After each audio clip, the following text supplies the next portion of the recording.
저는 지금 70%까지 올라가는 것도 뭐 주목해야 할 분명 거기 상황이 있는데, 전에는 호랑이 새끼들이 좀 보였는데 지금은 호랑이 새끼들이 잘 안 보인다는 거예요. 왜 그럴까 이거는? 왜 그럴까? 뭐 여러 가지 생각을 해봐야지. 이거 아마 뽑는 것도 아마 그것도 관계가 있을 거예요. 말은 어쩌고저쩌고 하지만 전부 점수 위주로 뽑는 데든지.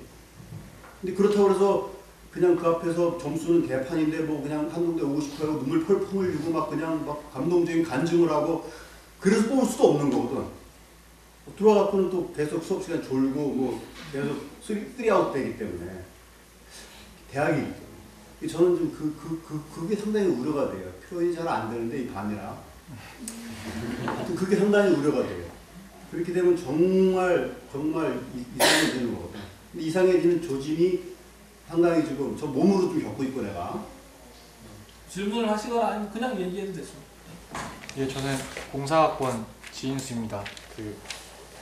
저는 뭐 질문을 하기보다는 그냥 제가 4학년 동안 지내면서 바라본 한동대의 학문과 신앙 운동에 대해서 주제 넘게 그냥 한번 진단을 해보았습니다. 저는 처음에는 학교에 와서 일단 자퇴를 하려고 했습니다. 그 이유는 기독교 대학이 뭔지는 모르지만 이건 아니다.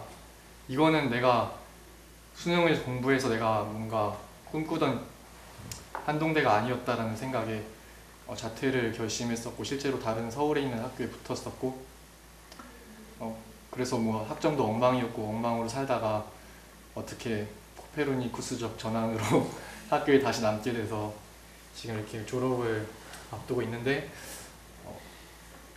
저는 뭐 일단 학과 공부도 그렇고 한동신문사에서도 활동을 하면서 과연 하나님의 방법으로 사시가 되게 좀 하나님의 대학처럼 하나님의 눈으로 본 세상이라는 사실을 달고 있어서 정말 어떻게 기사 쓸지는 전혀 배우지 못했는데 그냥 하나님의 눈으로 세상을 바라봐라 라는 그 추상적인 구호, 그것만 가지고 괜히 마음에 부담은 있는 채로 아웃풋은 아무것도 없이 이렇게 3학기를 보낸 적도 있고요.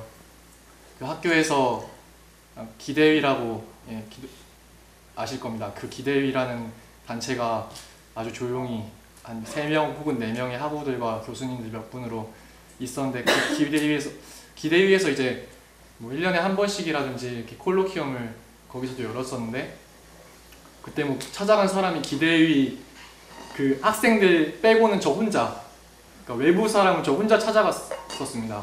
그러니까 뭐 어쨌든 저는 이런 담론 자체가 지금 4학년 2학기에 와서야 여기서 이렇게 말을 할 수 있다는 게 정말 놀랍고요. 너무 안타까운 마음을 가지고 있고, 뭐 나름대로 뭐 학문과 신앙에 대해서 우리 학교의 교육개발센터에서 뭐 공모전도 하고 막 그랬지만 실제적으로 그런 것들이 학우들 사이에서나 교수님들과 학우 사이에서 뭐 이야기가 오고 간 적은 거의 없었고, 토론학회 뭐 학회장을 한번 하기도 했었는데 뭐 선한 토론이라는 타이틀은 걸고 있었지만 사실은 상 받기 위한 토론 이상의 것을 전혀 뭐 해내지 못했고, 아무튼 여러 가지 고민과 뭐 생각을 하면서 살았지만 그로 말미암아 뭐 공부에 집중하기도 힘들었고, 어쨌든 생각만 많은 채로 4학년을 보냈던 것 같습니다.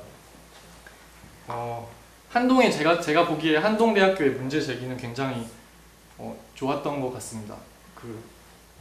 제가 신국원의 문화이야기라는 책을 보면서, 그리고 양희송 선생님의 강의를 들으면서 제가 짐작하기로는 한동대학교가 그 리버의 5번째 변형 모델을 가지고 카이퍼의 그 견해를 따라서 세워진 것이 아닐까라는 그냥 짐작은 해보게 되는데요.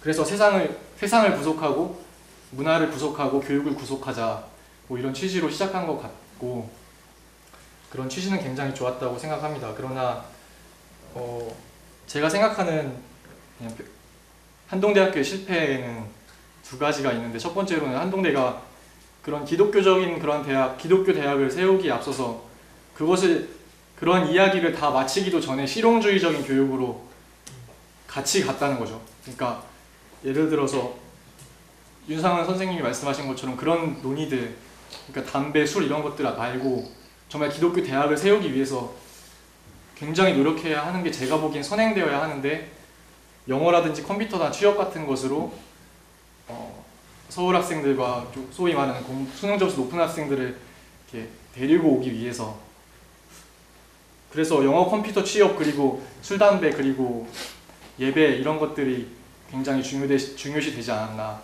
그리고 이런 것들이 중요시 된 결과 그런 기독교 대학이라는 것은 굉장히 쓸모없는 논쟁, 그리고 그런 것들은 별로 실용적이지도 않고 그냥 공부에도 별로 도움이 안 되는 얘기로 전락해버리지 않았나, 그냥 이런 생각을 개인적으로 하게 됐습니다.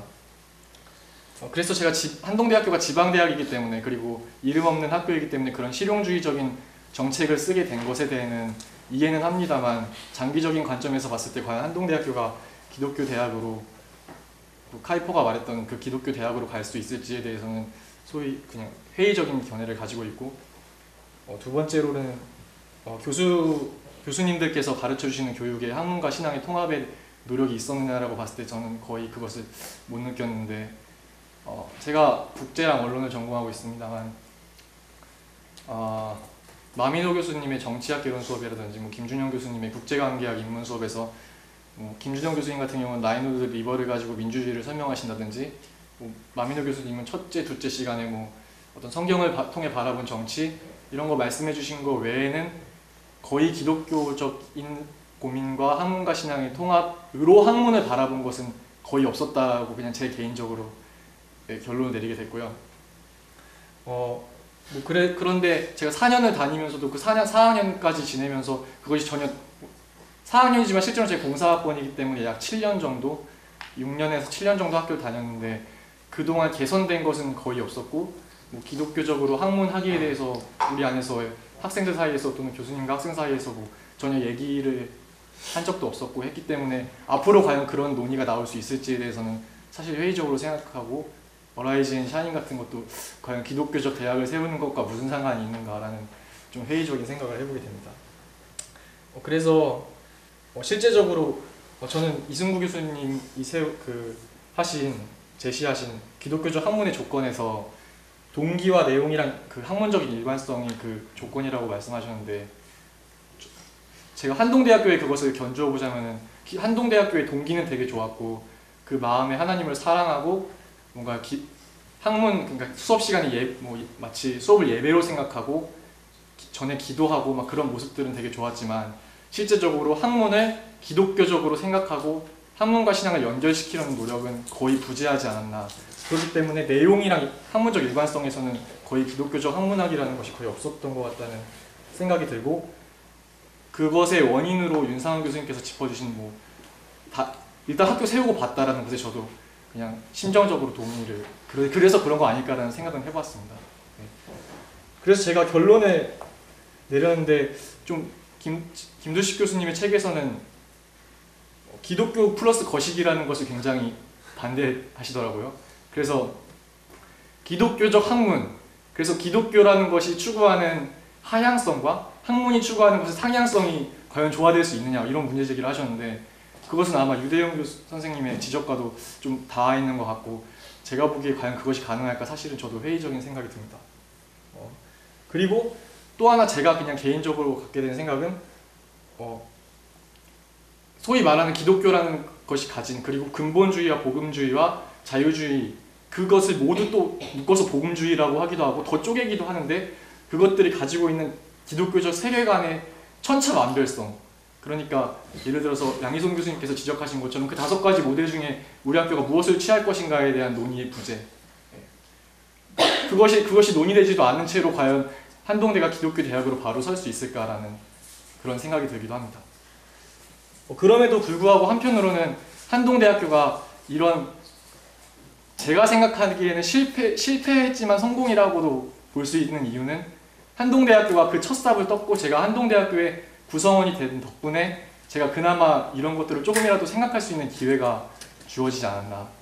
그래서 좀 저는 그것에 대해서 한동대학교에 좀 감사함을 가지고 있고, 아까 이부은 교수님 말씀하신 것처럼 그런 학문적으로 논문으로 그런 걸 표현할 수는 없지만, 교수님들께서 수업 시간에 말씀해 주시는 그 약간의 그 실존적인 고민들, 그런 것들을 좀 들으면서 어느 정도 그런 것들을 조각들을 모아가면서 나도 또 기독교적으로 학문하기를 시도해 봐야겠다라는 그런 희망을 가질 수 있는 그런 계기를 마련해 준 것, 그것이 한동대학교가 가지고 있는 의의가 아닐까 졸업을 앞두고 그런 생각을 해봤습니다.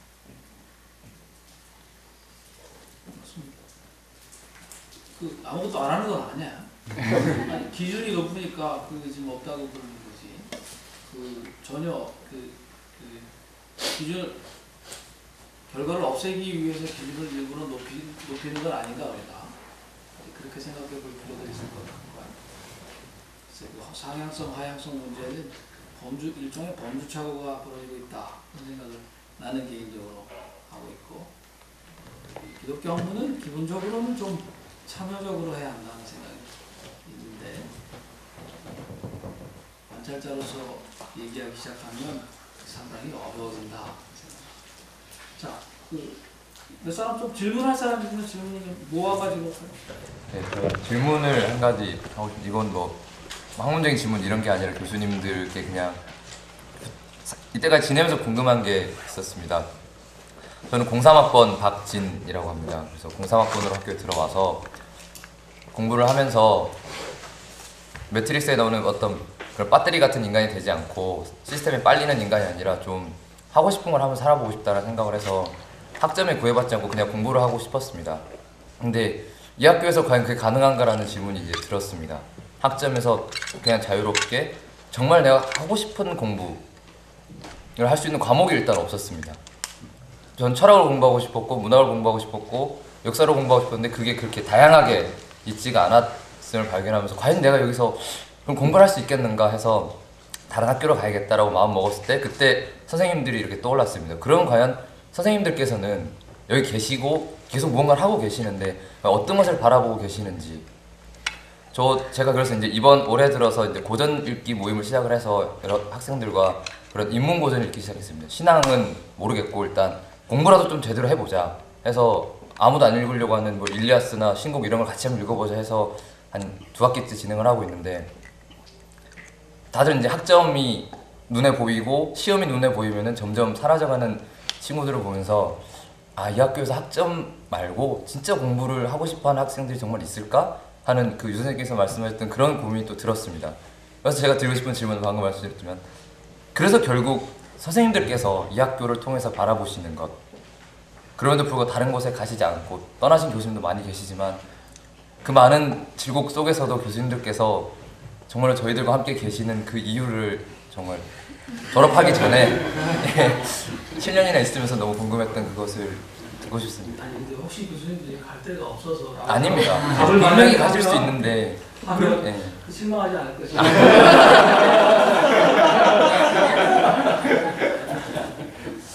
밤새야 되는 분위기인데. 이렇게 되고 있어요.